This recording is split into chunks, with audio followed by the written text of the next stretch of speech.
नाज़रीन, पाकिस्तान की जानिब से गुज़िश्ता रात पक्तिया, कंदहार और काबुल में की जाने वाली खौफनाक बमबारी के बाद नाज़रीन अब से कुछ देर पहले पाक फ़ौज की जानिब से एक और खौफनाक ऐलान सामने आ चुका है। अब इसके साथ-साथ नाज़रीन इस वक़्त कितने ममालिक जो हैं पाकिस्तान और अफ़गानिस्तान के दरमियान जंग रोकने के लिए इस वक़्त मुतहरिक हो चुके हैं, इसकी भी तफ़सीलात आपके सामने रखेंगे और इसके अलावा नाज़रीन कतर को पाकिस्तान ने गुज़िश्ता रात ही क्या जवाब दे चुका है और उसकी वजह क्या बनी है, इसकी भी तफ़सीलात नाज़रीन जानकर आप हैरान और परेशान हो जाएँगे। आज तारीख़ है 27 फरवरी 2026 और मैं हूँ आपका मेज़बान आकिल हुसैन बाकरी। हमारे चैनल को ज़रूर सब्सक्राइब करें और बेल आइकन क्लिक करके नाज़रीन कमेंट सेक्शन में अपनी राय का इज़हार लाज़मी करें, क्योंकि आप लोगों की जो फ़ीडबैक है वो हमारे लिए बहुत ज़्यादा अहम है। नाज़रीन, आप लोगों को मालूम है कि गुज़िश्ता शाम से ही अफ़गान तालिबान ने पाक अफ़गान सरहद पर जो है बला इश्तियाल फायरिंग का सिलसिला शुरू किया था।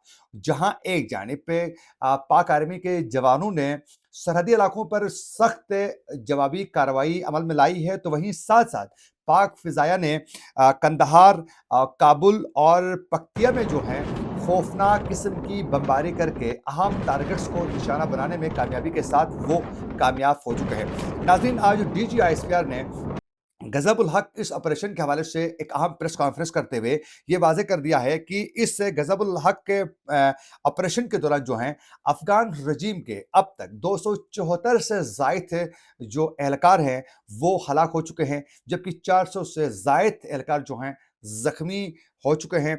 और ये भी कहा है कि अफ़गान तालिबान के 74 से ज़ायद पोस्टों को पाकिस्तान मुकम्मल तौर पर तबाह करने में कामयाब हो चुका है। और कहा है कि 18 चौकियों पर पाकिस्तान कब्जा कर चुका है और वहां सब्ज हिलाली परचम जो हैं पाक आर्मी के जवान उसमें लगा चुके हैं, बुलंद कर चुके हैं और अभी भी वहां उनका कंट्रोल है। और इसके अलावा 150 से जायद टैंक्स और बख्तरबंद गाड़ियों को मुकम्मल तौर पर जो हैं तबाह करने में इस वक्त आर्मी के जवान जो हैं वो कामयाब हो चुके हैं।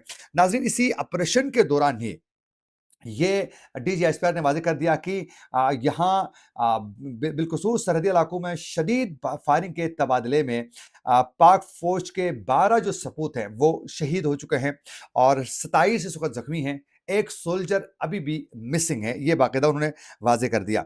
अब इसके साथ-साथ नाज़रीन इसी दौरान ही आप लोगों को मालूम है कि जो सरबराह है मुसल्लह अफ़वाज कारी मोहम्मद फ़सीउद्दीन फ़ितरत, ये अफ़गान फ़ौज के मुसल्लह फ़ौज के सरबराह हैं।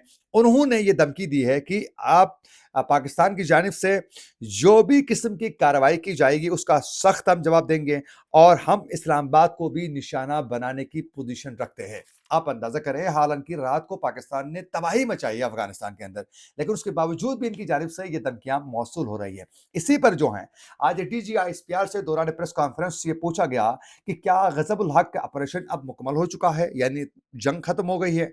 तो उन्होंने कहा कि नहीं, ऐसा कुछ नहीं है। उन्होंने ये दो टोक अंदाज में वाज़ेह कर चुका है कि वज़ीर आज़म की हिदायत पर जो है गज़ब-उल हक़ ऑपरेशन जो है मुसलसल अभी भी जारी है। हमें मतलूबा नताइज हासिल हो रहे हैं, लिहाजा हम इस जंग को जारी रखेंगे, मज़ीद कार्रवाइयाँ अमल में लाएँगे।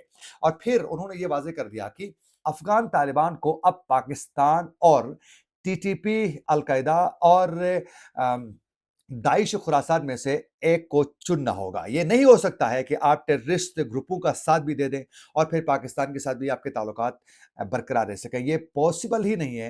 उन्होंने कहा कि एक बार फिर दोबारा हम रिपीट कर रहे हैं कि फितरतुल खवारिज और पाकिस्तान में से आपको एक को चुनना होगा हर सूरत। अब उसी दौरान ही नाज़रीन ये इत्तलात मौसूल हो रही है कि पाकिस्तान अब मज़ीद जो है काबुल के अंदर और बिलखुसूस कंदहार के अंदर जो है बड़े अटैक्स का प्लान जो है वो पाकिस्तान बना चुका है।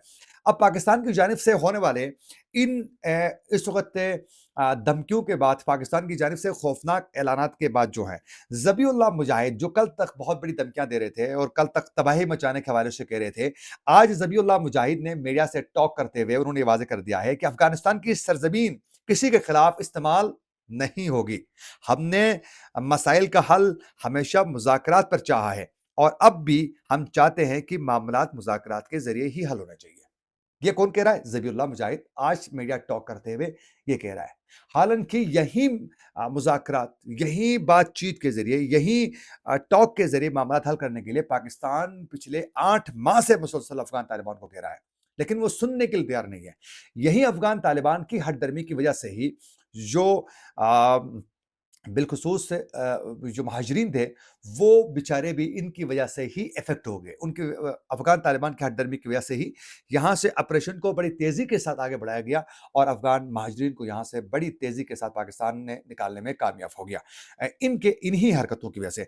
अब इसी दौरान ही जहाँ काबुल में मुज़ाकरात नाकाम हुए, दोहा में मुज़ाकरात नाकाम हुए, फिर सऊदी अरब की चंद दिन पहले की जाने वाली कोशिश नाकाम हो गई। अब उसके बाद पाकिस्तान के होने वाले इन हमलों के दौरान नाज़रीन गुज़िश्ता रात को कतर की जानिब से पाकिस्तान को कॉल करके बाकायदा रिक्वेस्ट की गई थी जंग को रोकने के लिए। लेकिन कतर को पाकिस्तान ने ये कहते हुए दो टोक अंदाज में मना किया कि आप लोगों ने ही कोशिशें की थी मुज़ाकरात करने के लिए, आप लोगों ने ही इनको समझाने की कोशिश की थी। लेकिन ये एक बात नहीं सुनते हैं, बल्कि दुश्मन के आलाकार बनकर, इंडिया के प्रॉक्सी बनकर जो हैं, जिस तरीके से हमें नुकसान पहुँचाने की कोशिश करते हैं, अब इन्हें कोई नहीं बचा सकता है। इस पर हम किसी सूरत कंप्रोमाइज़ नहीं करेंगे और हम उस वक़्त तक अटैक्स करेंगे जब तक ये यकीन दहानी न करवाएँ कि आपकी सरज़मीन अफ़गानिस्तान की, वो पाकिस्तान के खिलाफ इस्तेमाल नहीं होगी। ये कतर को वाज़ेह कर दिया। कतर आप लोगों को मालूम है नाज़रीन कि अफ़गान तालिबान के बहुत करीब है। अल जज़ीरा अफ़गान तालिबान की बड़ी अच्छी कवरेज करता है। पाकिस्तान के खिलाफ मनफ़ी प्रोपेगेंडा करने में भी वो कोई देर नहीं लगाते हैं और कतर की जानिब से अफ़गान तालिबान को सपोर्ट की वजह से ही पाकिस्तान ये दो टोक जवाब दे चुका है। अब उसके बाद नाज़रीन चीन की जानिब से ये इत्तलात अब मौसूल हो रही है कि सूरत-हाल को ठंडा करने के लिए सिफ़ारती ज़राए जो हैं के ज़रिए चीन ने कोशिशें तेज़ कर ली हैं और इस मामले को रोकने के लिए। अब इसी दौरान ही इस वक़्त जहाँ एक जानिब कतर कोशिश कर रहा है, चीन की ये कोशिशें तेज़ हो चुकी हैं, तो दूसरी जानिब ईरान और रूस की जानिब से भी सालिसी की पेशकश करते हुए जो है, इस जंग को रोकने के लिए आगे बढ़ चुके हैं। लेकिन पाकिस्तान आज रात को भी मुमकिन है कि एक बहुत बड़ी कार्रवाई पाकिस्तान अमल में ला सकता है और अफ़गान तालिबान सिर्फ़ और सिर्फ़ जो पाकिस्तान के फ़िज़ाया के तियारे आते हैं, जेट तियारे बमबारी करने के लिए, वो सिर्फ़ दूर से बैठ के देख सकते हैं, बाकी कर नहीं सकते हैं कुछ भी। ये थी कुछ अपडेट्स जो हम आप तक पहुँचाना चाह रहे थे। इसी के साथ अपने मेज़बान आकिल हुसैन बाकरी को दीजिए इजाज़त। अल्लाह ने के बाद।